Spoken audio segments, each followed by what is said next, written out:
नमस्कार दोस्तों, विश्वास एजुकेशन प्राइवेट लिमिटेड अहमदाबाद में आपका स्वागत है। दोस्तों, अभी गुजरात में जो बच्चे जीपीएससी क्लास 1 2 की तैयारी कर रहे हैं, दो प्रकार का माहौल है।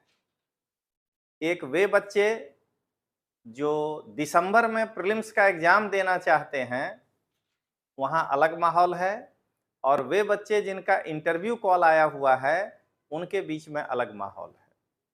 तो सबसे पहले जीपीएससी के मेंस परीक्षा को पास करने वाले गुजरात के सभी विद्यार्थियों को हमारी ओर से हार्दिक अभिनंदन।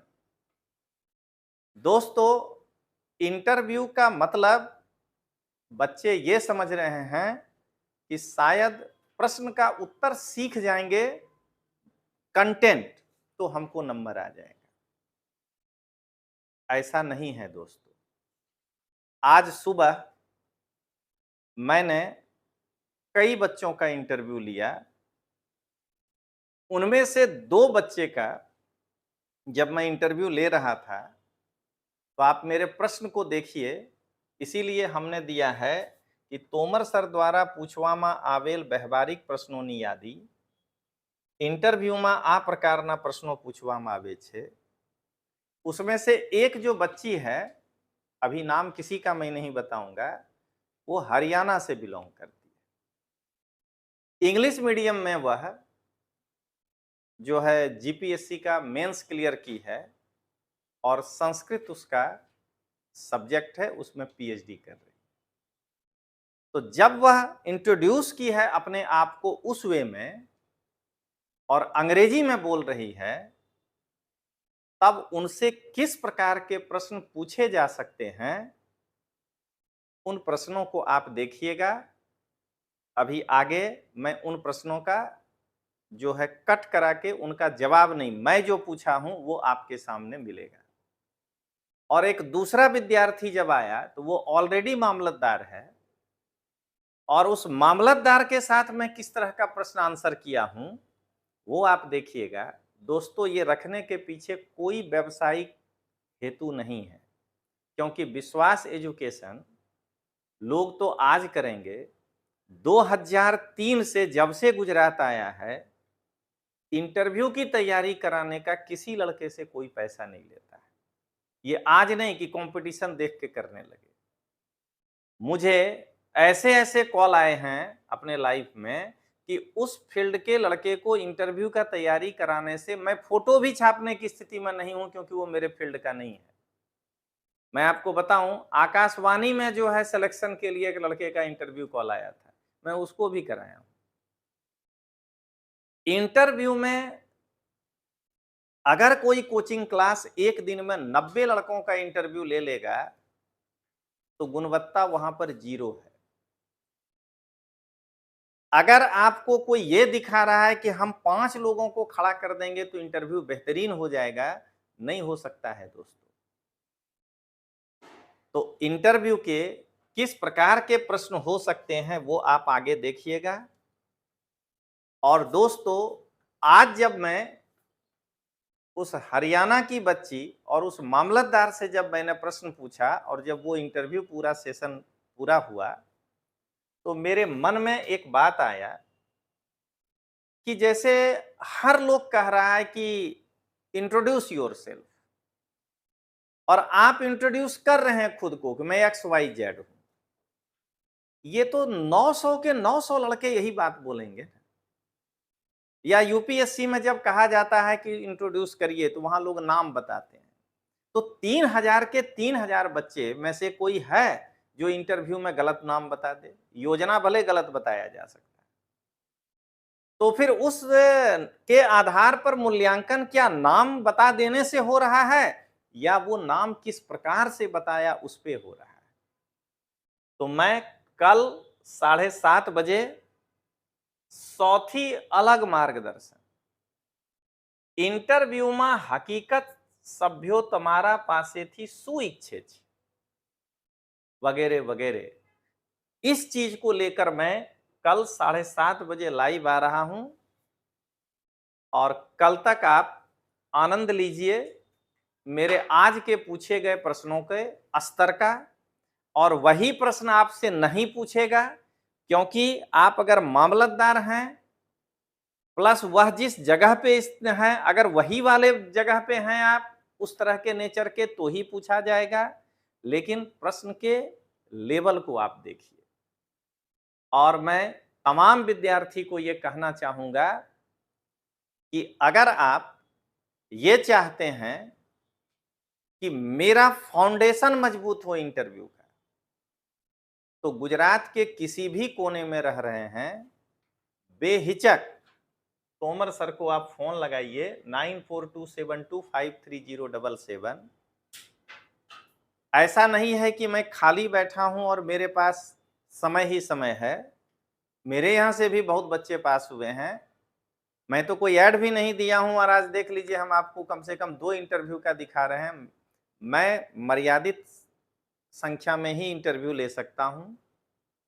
एक दिन में अगर आप कितने भी मेरे क्लोज होंगे, मैं 8 से आगे इंटरव्यू ले ही नहीं सकता हूं एक विद्यार्थी का, चाहे आप हमसे जुड़ पाए या नहीं। लेकिन जो भी लड़का हमको फोन करेगा, मेरे पास जो समय की उपलब्धता है, मैं उसके साथ न्याय करूंगा। ना केवल हमारे यहाँ प्रश्न पूछे जाते हैं, उसका सही उत्तर कैसे देंगे वो भी बताया जाता है। तो चलिए दोस्तों, कल इंतजार करिएगा 29 अगस्त को 7:30 बजे, और तब तक मेरे द्वारा पूछे गए प्रश्नों को देखिए, और आप ये महसूस करिए कि आप अभी तक अगर कहीं इंटरव्यू देने गए हैं तो क्या वहां इस प्रकार के प्रश्न पूछे जा रहे हैं। तो चलिए दोस्तों, मिलते हैं। ग्रेजुएशन और पोस्ट ग्रेजुएशन कहाँ से किए? गुजरात से आपका दूर दूर तक कोई लगाव नहीं है, तो फिर आप जीपीएससी की तरफ आकृष्ट कैसे? ये गुजराती कल्चर से आपको बहुत लगाव है। तो क्या ये माना जाए कि अब हरियाणवी कल्चर से आपको लगाव? कल्चर का हम प्रैक्टिकल एक देते हैं, उसको आप कैसे टैकल करिएगा? गुजरात हाई कोर्ट का डिसीजन है कि गरबा के दौरान जो बड़े बड़े म्यूजिक्स बजाए जाते हैं 12 बजे रात के बाद नहीं बजना है। तो आपकी जिम्मेदारी, अगर आप मान लीजिए एसडीएम के रूप में कहीं हैं तो आपकी जिम्मेदारी है। लेकिन आप सभी यहाँ लोग सभी जानते हैं कि 8वीं और 9वीं के दौरान लोग उसको फॉलो नहीं करना चाहते हैं। लोकल एमएलए का भी दबाव है कि साहब थोड़ा चलने दीजिए। कॉरपोरेटर भी आपको जो है मौखिक आकर के कह रहा है अगर आपके शहरी क्षेत्र में पोस्टिंग है।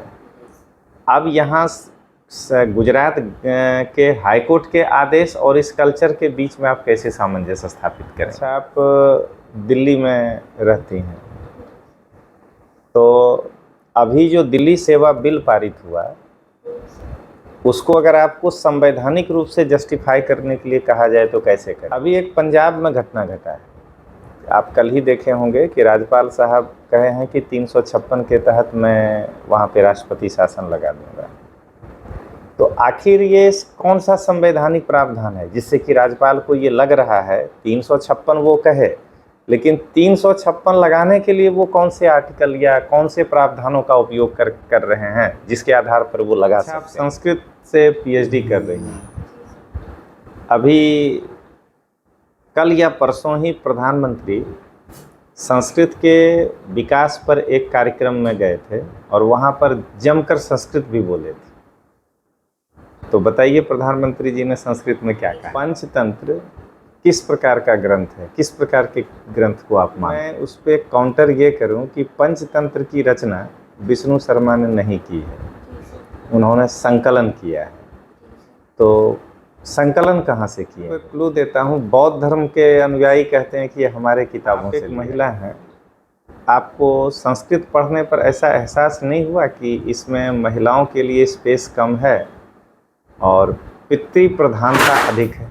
जैसे मैं एक उदाहरण देता हूँ कि आपको ऐसा नहीं लगता है कि जैसे आज इस पर चर्चा होनी चाहिए, संस्कृत में एक श्लोक है, वर में को गुनी पुत्र नौतु तारा सहस्त्रपी एकस चंद्र तमो हंति। तो वर में को गुनी पुत्र क्यों? आज तो ये होना चाहिए ना कि पुत्र भी और पुत्री भी, तो वहाँ पर ये शब्द यूज होना चाहिए। तो इस आधार पर आप अपने विचार Sir, there is a shloka in Raghuvansham which uses the word Pitrau it is known as father, but the meaning here is Mata and Pitra both. So just like Rashtrapati can be Rashtrapatni also, but we don't call it Rashtrapatni. But there is a space for females. माता पिता एक पुत्र की इच्छा कर रहे हैं, इसका मतलब ये है ना कि हमें अच्छे एक पुत्र हो, 100 पुत्र नहीं हो, क्योंकि जैसे एक चंद्रमा प्रकाशित करता है तो वो वर में को गुनी पुत्र ही क्यों कह रहे हैं। व्याकरण की दृष्टि से बताइए कि जब हिंदी में हम कहते हैं शिव को नमस्कार, तो संस्कृत में नमः शिवाय कहते हैं, चतुर्थी विभक्ति लगाते हैं। आखिर ये पाणिनि जो सूत्र बनाए हैं वो क्या है जिसके कारण हम हमेशा नमस्कार के अर्थ में चतुर्थी विभक्ति लगाते हैं। अच्छा, गुजरात सरकार शिक्षण के क्षेत्र में बदलाव के लिए एक SOSC प्रोजेक्ट लेकर आए हैं, स्कूल ऑफ एक्सीलेंस, उसके बारे में बताइए। दिल्ली सरकार के SOSC और गुजरात सरकार के SOSC में आपको क्या अंतर लगता है? एक ज्ञान प्रोजेक्ट भी गुजरात सरकार चला रही है, उसके बारे में। अच्छा, आप तालुका में रहे हैं, पिछले चुनाव को भी आप देखे होंगे, तो पिछले चुनाव के दौरान आपके पास अगर 2 विरोधी पक्ष आते हैं कोई भी काम को लेकर के, तो उसमें आप की तटस्थता किस प्रकार से दिखाई देगी? अच्छा, आपने इलेक्ट्रिकल इंजीनियरिंग किया है। Yes sir. अभी संसद की स्थायी समिति का रिपोर्ट आया है कि UPSC में इंजीनियरों को मतलब नहीं लिया जाए, इससे हमारे देश का जो है प्रतिभा किसी तरफ डाइवर्ट हो जा रहा है। इस पर आप अपना पर्सनल विचार बताइए कि क्योंकि आप एक इंजीनियर हैं, आप सरकारी सेवा में आए हैं, तो क्या ये आपको सही लगता है या गलत लग रहा है? नहीं, वो यही कह रहे हैं कि इसको ही बदल दिया जाए, कि उसमें लिख दिया जाए कि जैसे इंजीनियर को नहीं मैंने क्वालिफिकेशन में डाला जाए, तो उस पर क्या इम्पैक्ट पड़ सकता है? सर, ये जो એવું કરવામાં આવે તો એ એન્જિનિયર્સ માટે અને સિસ્ટમ માટે એ સારું ના કહી શકાય, કેમ કે અત્યારે હાલનો રિપોર્ટ જોઈએ તો લગભગ 45% થી 50% એન્જિનિયર હોય છે કોઈ પણ પરીક્ષામાં, UPSC લેવલે હોય, સ્ટેટ PCSમાં હોય અથવા બેન્કિંગમાં કે અન્ય SSCની એક્ઝામમાં હોય, તો એ દર્શાવે છે કે એન્જિનિયર્સમાં પોટેન્શિયલ છે અને જે હાલની પરીક્ષાની અને હાલની સિસ્ટમની નીડ છે એમાં એન્જિનિયર્સ એ ખૂબ જ સારું કામ કરી રહ્યા ये છે। कह रहे हैं तो आप अपने कार्य को जस्टिफाई करिए यस सर। कि जो आप काम कर रहे हैं, अगर आप BA होते तो नहीं कर पाते, उस तरीके से कैसे? अच्छा, अभी आयुष्मान भारत में यस सर। एक पता चला है कि एक ही मोबाइल पर 7 लाख लोगों का रजिस्ट्रेशन है। ये अभी समाचार में काफ़ी हाईलाइट है नेशनल लेवल पर। Yes sir. आपके यहाँ ये चल रहा हो तालुका में, अब ये जानने के बाद आप ये पता करना चाहते हैं, तो किस तरीके से आप इसको मतलब कि पता करेंगे?